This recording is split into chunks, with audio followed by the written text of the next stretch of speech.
Hey, salut tout le monde, c'est Ghost. En avril, je vous avais sorti une vidéo pour vous présenter 10 comptes Instagram dédiés au Japon et qui valent vraiment le coup d'être suivis. Et à la grande surprise de certains, ça vous a beaucoup plu. Du coup, j'ai récemment fait un sondage sur Twitter pour vous demander si vous préférez à nouveau découvrir 10 comptes de type voyage, ou plutôt 10 comptes d'un autre type, ou alors carrément un mix avec différents types de comptes. Et c'est justement pour ce dernier choix que vous avez voté en majorité. Quand j'avais sorti ma première vidéo, plusieurs d'entre vous m'avaient demandé à ce que dans une future vidéo, c'est-à-dire celle-ci, je présente des comptes sur la mode japonaise. J'ai fait pas mal de recherches du coup, et à part Tokyo Fashion, je n'ai absolument rien trouvé d'intéressant. Donc désolé, il n'y aura pas de compte Instagram sur la mode japonaise dans cette vidéo. Par contre, pour aujourd'hui, je vais vous présenter 3 comptes culinaires assez différents à chaque fois, parce que la bouffe japonaise est quand même très bonne, et vous allez voir, les comptes que je vous ai trouvés donnent vraiment super envie. Ensuite, on enchaînera avec 3 comptes de tatouages, parce que j'adore les tatouages et que le tatouage c'est quand même quelque chose d'hyper important dans la culture japonaise.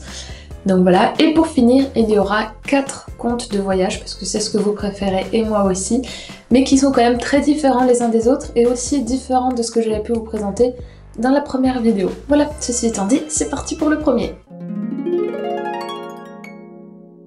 Alors le premier compte, c'est celui de XXXX Chica XXXX, pas facile à dire, qui a déjà 100 000 abonnés et qui a un feed vraiment super joli. Tous les jours, elle poste une photo avec des plats différents. Ce que j'adore chez elle, c'est que c'est vraiment typique japonais. Il y a plein de choses auxquelles j'ai jamais pu goûter. En fait, je pense qu'elle a juste une imagination débordante pour la cuisine. Et en fait, ce que j'aime bien justement dans la cuisine japonaise, c'est que c'est toujours plein de petits plats différents. Donc on retrouve toujours dans ces sortes de bento plein de petites choses différentes. Il y a les salades, il y a les omelettes, les edamame, les champignons, toujours cuisinés avec des façons différentes en fait. Voilà, il y a plein de petites choses qui donnent super envie, c'est hyper créatif, hyper coloré, bref, j'adore et ça donne trop envie. Ensuite, il y a Kokoro no Tane. Alors elle, c'est vraiment mon compte Instagram préféré sur la cuisine japonaise.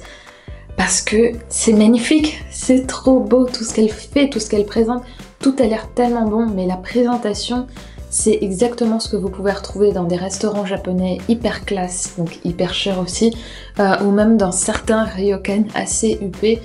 Mais enfin, regardez-moi ça, c'est de l'art, c'est vraiment de l'art, même les plats, la position, la présentation, tout est trop magnifique, c'est vraiment trop beau et tout a l'air trop bon. Voilà, c'est comment faire de la cuisine japonaise un art à part entière. Alors le troisième compte que je vous présente maintenant n'a absolument rien à voir avec les deux premiers. Autant le premier c'était plus façon bento un peu, le deuxième c'était cuisine traditionnelle. Et donc pour ce dernier, j'ai voulu vous présenter la cuisine kawaii.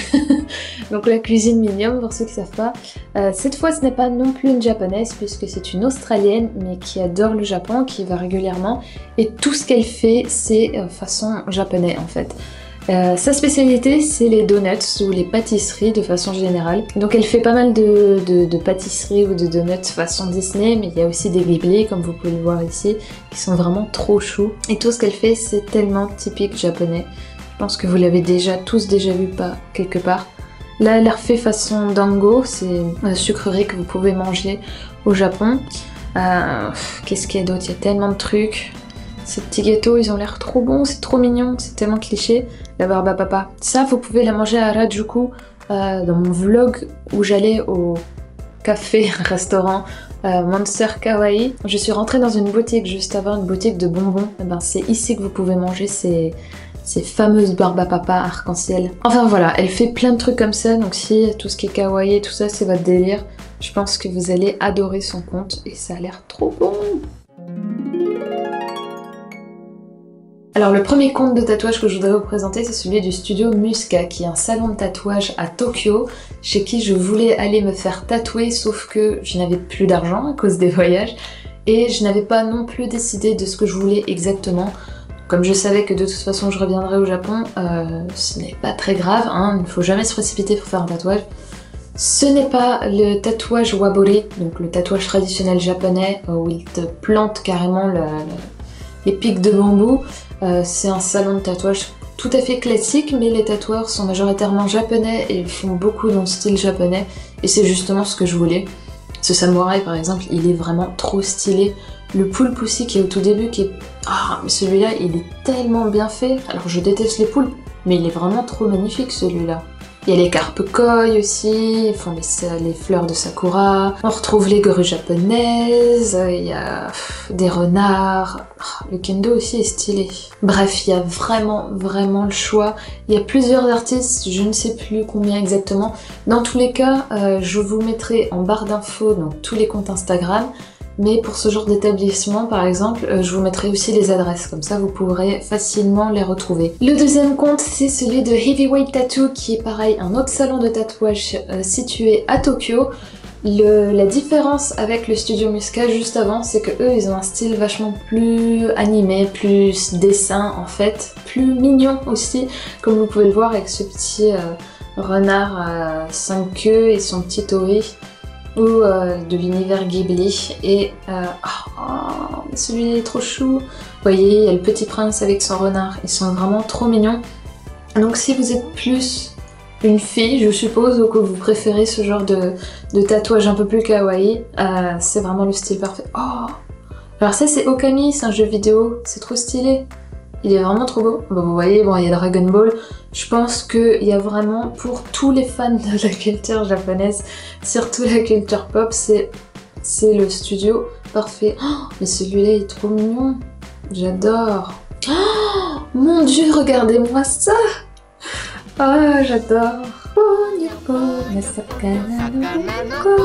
Pour le dernier compte, sur les tatouages japonais, je vais vous parler d'une artiste française qui s'appelle Violette et qui est extrêmement douée, en plus d'être extrêmement mignonne.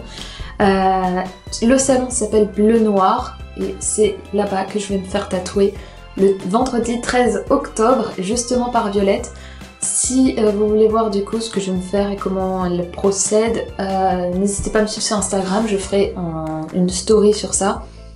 Elle a deux styles principaux qu'elle adore. Le premier c'est le style égyptien, c'est justement ce que je vais me faire. Et le deuxième c'est Ghibli. Elle adore Ghibli et je pense que ses fans aussi puisqu'ils lui demandent énormément de tatouages Ghibli. Et elle a un style en fait qui est tellement joli, tellement classe à la fois. Elle fait beaucoup donc de dot-work, donc par points comme vous pouvez le voir. La majorité des gens qui se font tatouer chez elle adorent reprendre plusieurs références en fait de l'univers Ghibli. Et donc c'est magnifique, on a les châteaux, on a le sans-visage, on a les petits Totoro, les Gigi aussi comme vous pouvez le voir ici. C'est souvent super simple mais super classe et j'adore ce qu'elle fait. Regardez-moi ça, c'est trop mignon comme tatouage. Bref, que dire de plus, c'est magnifique. On passe du coup maintenant au compte Instagram dédié au voyage. Puisque juste avant je vous présentais une artiste française, on va commencer la rubrique voyage par un photographe français vivant au Japon depuis super longtemps, depuis 2002 plus précisément. Il s'agit de David Michaud qui tient le site Le Japon. Son Instagram est juste magnifique, je trouve que c'est vraiment le français au Japon qui prend les plus belles photos du Japon. Toutes ces photos sont juste magnifiques, je ne sais pas comment il fait, je veux qu'il me donne des cours parce que franchement c'est juste super beau. Il voyage énormément donc ça c'est cool, c'est pas toujours le même genre de clichés. Il y a autant des clichés sur les paysages que sur la vie au Japon, ou les fêtes japonaises, sur les japonais eux-mêmes, sur leurs tenues, les animaux, bref. C'est vraiment très varié et c'est... que dire de plus à part que c'est juste trop beau. Donc pour voyager vraiment, c'est la meilleure chaîne. En plus c'est français. Pour ce deuxième compte Instagram, je vous présente Takashi Yasui qui est l'un des Instagrammeurs japonais les plus connus au monde. Ses clichés sont vachement plus froids et impersonnels, je trouve, que ceux de David par exemple. Il y en a certains, on dirait qu'ils sortent tout droit d'un film. Je ne sais pas comment il fait ses effets, mais c'est vraiment trop stylé.